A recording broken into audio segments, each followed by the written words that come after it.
আজকের এই শ্রমিক সমাবেশের সম্মানিত সংগ্রামী শ্রমিক নেতা জনাব সালাউদ্দিন আহমেদ,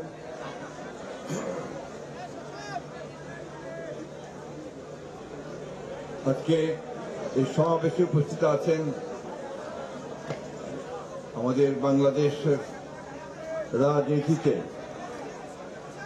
একজন নতুন তারকা, নতুন বলবো না, অনেকদিন ধরেই তিনি রাজনীতি করছেন এবং বাংলাদেশের রাজনীতিতে তার স্থান করে নিয়েছেন এবং পেশাগত জীবনে অত্যন্ত সাফল্যের পরিচয় দিয়ে এবং সর্বোপরি বাংলাদেশের অবৈষম্যবাদী নেতা, গণতন্ত্রের নেতা দেশনেত্রী বেগম খালেদা জিয়ার চিকিৎসার বিষয়ে যিনি অনন্য ভূমিকা রেখেছেন, আমাদের জাতীয় স্থায়ী কমিটির সদস্য ডক্টর জাহিদ হোসেন, আমাদের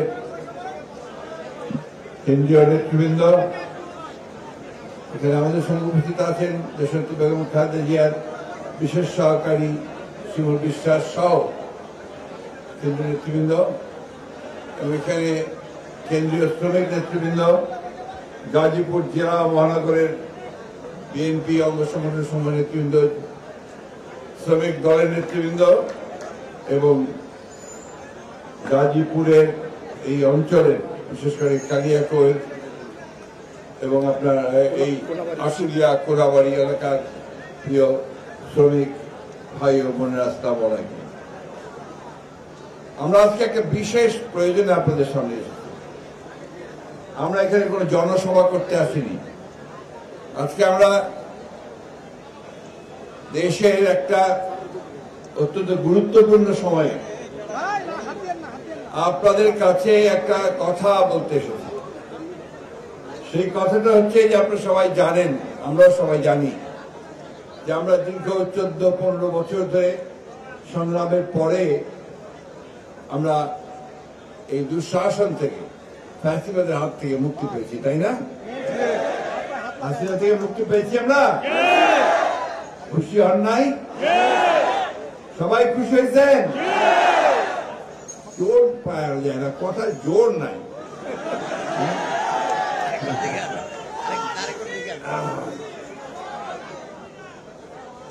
হাসিনা তো শুধু চলে যায় নাই তা না, সে পালাই গেছে না? আপনারা খুব বড় স্লোগান দেন, পলাইছে পলাইছে।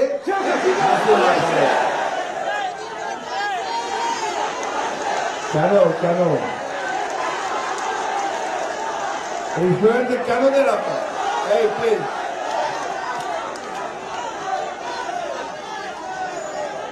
কারণ এই শেখ হাসিনা দীর্ঘ 14-15 বছর ধরে এই বাংলাদেশের মানুষের উপর অত্যাচার নির্যাতন করে, অত্যাচার নির্যাতন করে আমাদের অসংখ্য মানুষকে হত্যা করেছে, শ্রমিককে হত্যা করেছে, ছাত্র হত্যা করেছে, এমনকি তারা নারীদেরকে হত্যা করছে, দ্বিধাবোধ করেনি বলে। নিজে ক্ষমতায় থাকার জন্য প্রধানমন্ত্রী থাকবে, এই কারণে সে বাংলাদেশের সমস্ত রাষ্ট্র ব্যবস্থাকে ধ্বংস করে দিয়েছে। কি দিয়ে ধ্বংস করার চেষ্টা করছে? এই সরকারের যে আপনার আমাদের রাষ্ট্রের, বাংলাদেশের রাষ্ট্রের যে বিভিন্ন প্রতিষ্ঠানগুলো আছে, বিশেষ করে পুলিশ বাহিনী, তাকে ব্যবহার করছে, তাই না? তাকে ব্যবহার করে, তাকে দিয়ে গুলি করে হত্যা করে, মিথ্যা মামলা দিয়ে জেলে নিয়ে গিয়ে নির্যাতন করে, অকথ্য অত্যাচার করে বাংলাদেশের মানুষকে একটা ভীতির রাজত্বে নিয়ে গেছে। তাই সে যখন ছাত্র শ্রমিক জনতার আন্দোলনের মধ্যে দিয়ে পালিয়ে গেছে, তখন এই দেশের মানুষ হাফ ছেড়ে বাঁচছে। এখন যাই হোক, আমাকে দম ফেলতে পারতেছি তো না, রাত্রে একটু আরাম করে শুতে পারতেছি, নাহলে তো খালি মনে হয় এই বোধ হয় পুলিশ আসলো, এই মানে আওয়ামী লীগের সন্ত্রাসীরা আসলো, তাই না? ঠিক কিনা বলেন? ওই জায়গা থেকে বের হয়ে আসছি তো। এই জন্যই মানুষ একটু আনন্দ করে বলে পলাইছে শেখ হাসিনা। বন্ধুগণ, এই যে শেখ হাসিনা পলাইছে এটা ঠিক, কিন্তু তার যে প্রেতাত্মা ভূত, সেই ভূতগুলো এখন এই দেশের মধ্যে আছে। তারা ভুলতে পারে না তারা এখানে যে চুরি চামারি দুর্নীতি লুট করে যে সাম্রাজ্য গড়ে তুলছিল, দেশের বাইরে সম্পদ পাঠিয়ে দিয়ে অসংখ্য সম্পদ তৈরি করছে, দেশের ভিতরে তারা বিরাট বিরাট বাড়ি ঘর তৈরি করে, খামার তৈরি করে, ব্যবসা বাণিজ্য তৈরি করে লুটে নিয়েছে পয়সা। ওই যারা করেছে তারা এটা ভুলতে পারে না। তারা ভাবে আবার যদি শেখ হাসিনাকে ফিরে আনতে পারতাম তা আবার লুট করতে পারতাম। সেই জন্য তারা বিভিন্ন জায়গায় দেশের বিভিন্ন ভাবে ষড়যন্ত্র করছে। সবচেয়ে বড় ষড়যন্ত্র চক্রান্ত তারা করছে কোথায়? এই শিল্প এলাকাতে, তাই না বন্ধুগণ? যে এলাকাতে এই শিল্প বিশেষ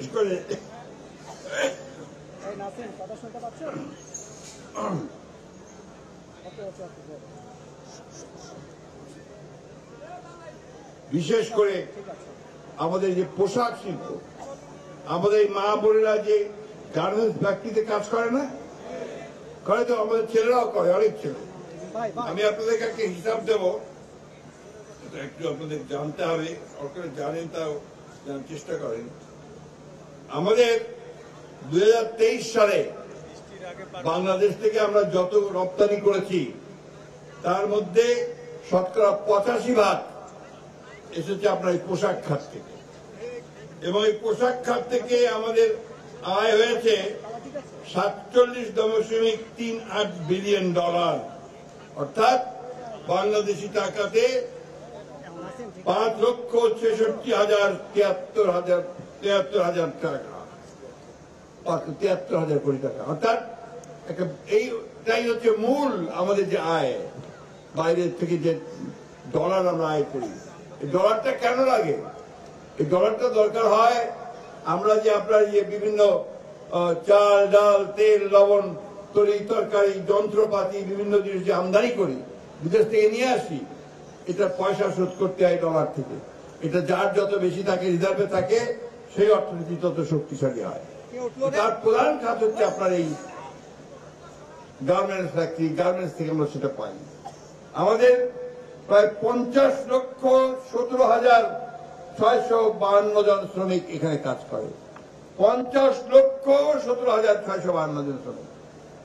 এখন ভাবেন এই খাতটাকে, এই গার্মেন্টস ফ্যাক্টরিগুলোকে যদি ক্ষতি করা যায় তাহলে বাংলাদেশের অর্থনীতি ঠিক থাকবে? আর কারা করতে চায়? যারা জোর করে আবারও সেই লুটপাট করতে চায়, তাই না? আর সেই সঙ্গে আরো একটা শক্তি আছে, এটা বাইরের শক্তি। তারা ভাবে যে যদি বাংলাদেশের এই খাত থেকে আমরা নষ্ট করে দিতে পারি তাহলে আমাদের খাত বাড়বে, আমাদের দেশের গার্মেন্টস বাড়বে, আমরা লাভবান হব, তাই না? সেটা কারা আপনারা বুঝতেই পারেন। পাশের দেশের বিভিন্ন ভাবে আছে না যারা, যারা আমাদের ভালো দেখতে পারে না, তারা এই কাজটা করার জন্য উঠে পড়ে লাগছে। আর সেই সঙ্গে যোগ দিয়েছে কে? হাসিনা গিয়ে ওই ভারতেই যোগ দিয়েছে, তাই না? ভারতেই বসবাস করতেছে। আমরা বারবার করে বলেছি, ভারতের কাছে অনুরোধ করেছি যে আপনারা এমন একজন খুনি কে জায়গা দেবেন না, গণহত্যা যে করেছে তাকে জায়গা দেবেন না, যে আমাদের বাংলাদেশের গণতন্ত্র ধ্বংস করেছে, মানুষকে খুন করেছে এবং অনেক গণহত্যার আসামি হয়েছে, তাই না? তারা এখন পর্যন্ত কোনো কিছু বলেনি। ভাই, আমি সরকারকে, বর্তমানে যেমন অন্তর্বর্তীকালীন সরকার আছে, তার কাছে আহ্বান জানাবো, আপনারা অবিলম্বে এই গণহত্যাকারী, দেশ ধ্বংসকারী, রাষ্ট্রবিরোধী, গণতন্ত্র বিরোধী শেখ হাসিনাকে দেশে ফিরিয়ে নিয়ে এসে অভিযোগগুলোর ভিত্তিতে বিচারের দাবিতে ভারতের কাছে চিঠি দেন তাকে ফেরত দেওয়ার জন্য। আমরা বারবার করে বলেছি যেমন কাউকে আশ্রয় দেবেন না যারা বাংলাদেশের ক্ষতি করেছে। এটা আমরা আবারও ভারতের কাছে অনুরোধ জানাচ্ছি, দয়া করে এই গণহত্যাকারী, মানুষ খুনকারী, খুনি হাসিনাকে দেশে ফেরত পাঠাবার সকল ব্যবস্থা করুন। সরকারকে আবারও বলছি, আপনি তার জন্য যে আইনগত ব্যবস্থা আছে সেই আইনগত ব্যবস্থাগুলো গ্রহণ করুন। বন্ধুগণ, সেই কারণেই আজকের এই সভা। ওই শয়তানরা বুঝবে না কিন্তু আমরা যারা মানুষ আছি, সাধারণ মানুষ আছি, আমার সামনে তরুণ যুবকরা সবাই আছে, তাই না? এই দেশটার জন্য তোমরা অনেক কষ্ট করেছো তো। আমাদের ছাত্ররা প্রাণ দিয়েছে না? আমাদের শ্রমিক ভাইয়েরা প্রাণ দিয়েছে। আমার একটা হিসাবে, প্রথম আলোর প্রথম যে হিসাব, তাতে আমি যে আপনার ওই যারা আহত হয়েছে, বুলেটে আহত হয়েছে, বিভিন্নভাবে ক্ষতিগ্রস্ত হয়েছে গুলিতে, আপনার পুলিশের, আমি হাসপাতালে দেখতে গিয়েছিলাম, পোস্টবু হাসপাতালে। তার মধ্যে শতকরা 60 জন হচ্ছে আপনার শ্রমিক। 60 জন শ্রমিক। কেউ আপনার গার্মেন্টস এর শ্রমিক, কেউ চায়ের দোকানে কাজ করে, কেউ আপনার আপনার আপনার লেদ মেশিনের যে ফ্যাক্টরি আছে সেখানে কাজ করে, পরিবহন শ্রমিক, এই সব মিলিয়ে আপনার এই শ্রমিকগুলো আছে। এই শ্রমিক ভাইদের অবদান কোনো অংশে কম নয়।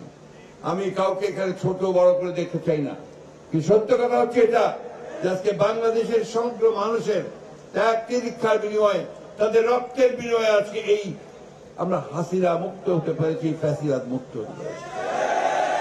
এটাকে রক্ষা করার দায়িত্ব কার? যারা আমাদেরকে ক্ষতিগ্রস্ত করেছে তাদের না আমাদের?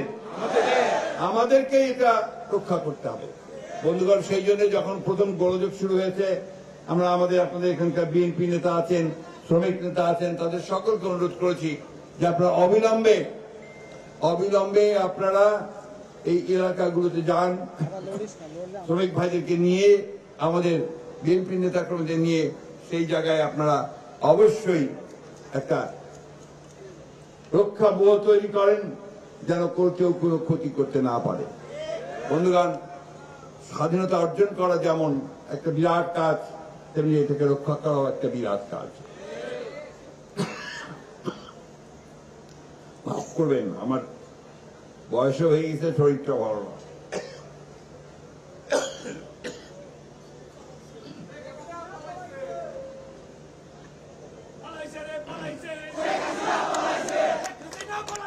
আচ্ছা, ঠিক আছে, এখন থাকেন।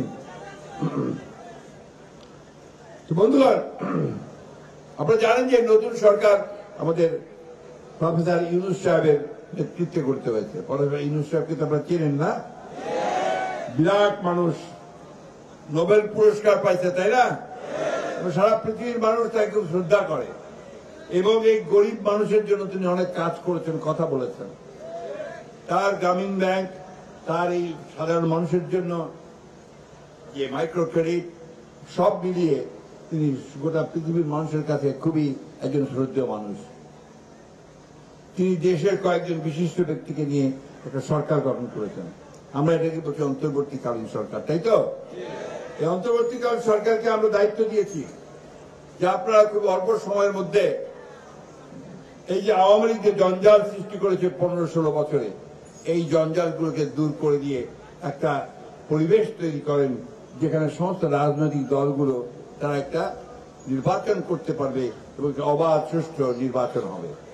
এই দায়িত্বটা তাকে আমরা দিয়েছি এবং তিনি সেটা নিয়ে কাজ শুরু করেছেন। তাকে আমরা সহযোগিতা করছি। আমাদের নেতা যারা তারেক রহমান সাহেব একইভাবে কথা বলেছেন। আমাদের দলের চেয়ারপারসন দেশনেত্রী বেগম খালেদা, তিনি প্রথম যে বক্তব্য, মুক্ত হওয়ার পরে তিনি হাসপাতাল থেকে যে বক্তব্যটা দিয়েছিলেন, তিনি কি বলেছিলেন? তিনি আপনাদের প্রতি ধন্যবাদ জানিয়েছেন, কৃতজ্ঞতা জানিয়েছেন। আরেকটা কথা খুব পরিষ্কার করে বলেছেন যে ধৈর্য ধারণ করবেন, যারা অন্যায় করেছে, খুন করেছে, তাদের প্রতিহিংসার রাজনীতি তাদের সঙ্গে করবেন না। কারণ প্রতিহিংসা বাড়ায়, সমাজে অস্থিতিশীলতা সৃষ্টি করে। সুতরাং সেইখানে আমাদেরকে ধৈর্য ধরে আজকে এমন ভাবে দেশকে সাজাতে হবে যেন আমরা সবাই মিলে এখানে একটা ভালোবাসার সঙ্গে, ভাতৃত্বের সঙ্গে, প্রেমের সঙ্গে বাস করতে পারি। বন্ধুগণ, সেই পরিবেশ সৃষ্টি করার জন্য আমরা তাদেরকে দায়িত্ব দিয়েছি। তারা কাজ শুরু করেছেন। আমরা আশা করব যে তারা অতি দ্রুত এই কাজটি শেষ করবেন, দেশে একটা সুন্দর পরিবেশ তৈরি করবেন এবং এই পরিবেশের মধ্যে দিয়ে আমরা যেন সবাই রাজনৈতিক দলগুলো আমাদের যে বক্তব্য, আমাদের কথা নিয়ে জনগণের সামনে যেতে পারি, জনগণ সেটাকে বেছে নেবে, তাই না? বন্ধুগণ, কথাটা খুব পরিষ্কার। আমরা ভোট দিতে চাই, ভোট দিয়ে আমরা আমাদের পার্লামেন্ট নির্বাচন করতে চাই। আমরা আমাদের সরকার নির্বাচন করতে চাই, আমরা ওই কথাটা বিশ্বাস করি, আমার ভোট আমি দেব, যাকে খুশি তাকে দেব, তাই না? আওয়ামী লীগ একদিন কি করছে যে আমার ভোট আমি দিব, তোমার ভোট আমি দেব, তাই বলছে না? তাই করছে, কখনো আবার ভোটও নেয় নাই, তাই না? আজকে বন্ধুগণ বিভিন্ন ভাবে আজকে দেশে একটা বিভ্রান্তি সৃষ্টি করার চেষ্টা করা হচ্ছে, ভাগ করার চেষ্টা করা হচ্ছে। আমরা যে লড়াইটা করেছি গত 15-16 বছর ধরে, এই লড়াইটা সবাই ঐক্যবদ্ধ হয়ে করেছে। আমরা বারবার ডাক দিয়েছি জাতীয় ঐক্যের, আমাদের ভারপ্রাপ্ত চেয়ারম্যান সাহেব তারেক রহমান সাহেব জাতীয় ঐক্যের ডাক দিয়েছেন। আমরা সকল রাজনৈতিক দলগুলো একসাথে আমরা যুগপৎ সংগ্রাম করেছি, লড়াই করেছি, তাই না? আপনারা এখানে অনেক সংগ্রাম করছেন না? আপনারা অনেক হরতাল করছেন না? করছেন তো? তো সেটাকে ধরে রাখতে হবে। তো আবার আওয়ামী লীগকে আসতে দেবেন নাকি? তাহলে আমাদেরকে ধৈর্য ধরতে হবে, ঐক্যবদ্ধ থাকতে হবে। এবং সবচেয়ে বড় যে কথাটা বললাম, যে এই গার্মেন্টস ফ্যাক্টরিগুলোকে, আমাদের অন্যান্য ফ্যাক্টরিগুলোকে আমাদেরকে রক্ষা করতে হবে। ভাই, খুব দুঃখের কথা, আজকে আমি এখানে আসার আগেই আপনার প্রাণ গোষ্ঠীকে চিন, প্রাণের জুস, প্রাণের মশলা, এগুলো খুব পপুলার না, খুব বেশি চলে। তো তার যিনি মালিক আমাদের অফিসে আসছিলেন, খুব দুঃখ করে বললেন যে আমরা তো এখানে উৎপাদন করছি, সেই উৎপাদনগুলো ভারতের সঙ্গে পাল্লা দিয়ে আমরা বিদেশেও রপ্তানি করতে পারছি, কিন্তু এখন আমাদের বিরুদ্ধে ষড়যন্ত্র শুরু হয়েছে, আমাদের ফ্যাক্টরিগুলোতে গোলমাল করার চেষ্টা করা হচ্ছে, সেখানে আমরা কোনো প্রোটেকশন পাচ্ছি না। আমি অনুরোধ করব সরকারকে যে আপনারা অতি দ্রুত এই সমস্ত শিল্প কারখানাগুলো, যেগুলো আপনার আমাদের অর্থনীতিতে সবচেয়ে বেশি অবদান রাখে, তাদেরকে রক্ষা করবার জন্য ব্যবস্থা গ্রহণ করুন। টাস্ক ফোর্সের ভিত্তিতে, জরুরি ভিত্তিতে আপনারা এই ব্যবস্থা গ্রহণ করুন। আপনারা মালিকদের সঙ্গে, শ্রমিকদের সঙ্গে, শ্রমিক ভাইদের সঙ্গে সভা করুন, কথা বলুন এবং তাদের মাধ্যমে এই দেশকে রক্ষা করার চেষ্টা করুন। আমি বক্তব্য দীর্ঘ করব না, আমি আপনাদের সামনে আগের মতো জ্বালাময়ী বক্তৃতা করব না। আমি শুধু একটা কথা আপনাদেরকে আবারও বলতে চাই, অনেক কষ্ট করে ভাই, একবার 1971 সালে আমরা স্বাধীনতা যুদ্ধ করেছিলাম। এখানে যে হাসান ভাই বসে আছেন আর অনেকে আছেন যারা আমরা স্বাধীনতা যুদ্ধ করেছি। সেদিন পাকিস্তান সেনাবাহিনীর বিরুদ্ধে, গণহত্যার বিরুদ্ধে আমরা রুখে দাঁড়িয়েছিলাম এবং এই আপনাদের গাজীপুর ছিল একটা বড় একটা জায়গা যেখানে প্রতিরোধ সৃষ্টি হয়েছিল পাকিস্তান সেনাবাহিনীর বিরুদ্ধে, সেদিন মানুষ রেখে দাঁড়িয়েছিল, তাই না? তখনও ওই আওয়ামী লীগ 72 সালে ক্ষমতায় এসে আমাদের সেই স্বপ্নকে, চেতনাকে সে ধ্বংস করে দিয়েছিল। আবারও এবারও 2008 সালে ক্ষমতায় আসার পর থেকে সে পরিকল্পিতভাবে গণতন্ত্রকে ধ্বংস করেছে, আমাদের অধিকারগুলোকে ধ্বংস করার চেষ্টা করেছে, দেশকে আবার একেবারে শূন্য কপট দক্ষিণ করার চেষ্টা করেছে। আমরা সেখানে আর ফিরে যেতে চাই না। চাই আমরা? আমাদের বয়স হয়ে গেছে, আমরা কিছুদিন পরে এই পৃথিবীতে থাকবো না, কিন্তু এই তরুণরা থাকবে, এই যুবকরা থাকবে, ছাত্ররা থাকবে, শ্রমিকরা থাকবে, তাদের দেশটাকে তাদের মতো করে গড়ে তুলতে হবে। বন্ধুগণ, আজকে নতুন বাংলাদেশ গড়ার কথা এসেছে। আমরাই বলেছি 2 বছর আগে 31 দফা দিয়েছিলাম, বারবার করে বলেছি যে 31 দফার ভিত্তিতে দেশের সত্যিকার অর্থে একটি গণতান্ত্রিক রাষ্ট্র নির্মাণ করতে হবে, মানুষের অধিকারগুলোকে নিশ্চিত করতে হবে। আজকে চমৎকার একটা পুলিশ ব্যবস্থা, চমৎকার একটা বিচার ব্যবস্থা, চমৎকার একটা আপনার প্রশাসন ব্যবস্থা, অর্থনীতি সমস্ত সুন্দর করে গড়ে তুলতে হবে। সেই লক্ষ্যেই আমাদেরকে কাজ করতে হবে। আসুন, আজকে আমরা সেই শপথ নেই যে এখন আমরা আমাদের কলকারখানাগুলোকে আমরা রক্ষা করব, আমাদের শ্রমিকদের সঙ্গে, মালিকদের সঙ্গে আমরা ঐক্যবদ্ধ হয়ে কাজ করব এবং সেটাই হোক এখন এই মুহূর্তে আমাদের সংগ্রাম। আর চোখ কান সোজা রাখা, একসাথে কাজ করার জন্য করতে হবে। আর শত্রুরা আবার যেন আমাদেরকে ক্ষতি করতে না পারে, বাংলাদেশ স্বাধীনতা কেড়ে নিতে পারে, তার জন্য আমাদেরকে ঐক্যবদ্ধ হয়ে সতর্ক থাকতে হবে। বন্ধুগণ, ঠিক আছে? সবাই একমত? আমাদের নেতা তারেক রহমান সাহেব আমাদেরকে যে নির্দেশ দিয়েছেন সেটা আমরা পালন করব। ম্যাডাম খালেদা যে বলেছেন সেটা আমরা পালন করব। আসুন, আমরা সেই লক্ষ্যে সমস্ত রাজনৈতিক দলগুলোকে আহ্বান জানাচ্ছি, আসুন এখন আর বিভাজন সৃষ্টি করার যে চক্রান্ত তাকে রোধ করে দেন, রোধ করে দিয়ে সবাই ঐক্যবদ্ধ হয়ে আমরা এই দেশকে যেন আবার গড়ে তুলতে পারি সেই লক্ষ্যে আমরা কাজ করি। সকলকে ধন্যবাদ। আসসালামু আলাইকুম। শফিক ভাইদিকে আমি বিশেষভাবে ধন্যবাদ জানাচ্ছি। ভালো থাকবেন, সুস্থ থাকবেন। আসসালামু আলাইকুম। খুদা হাফেজ।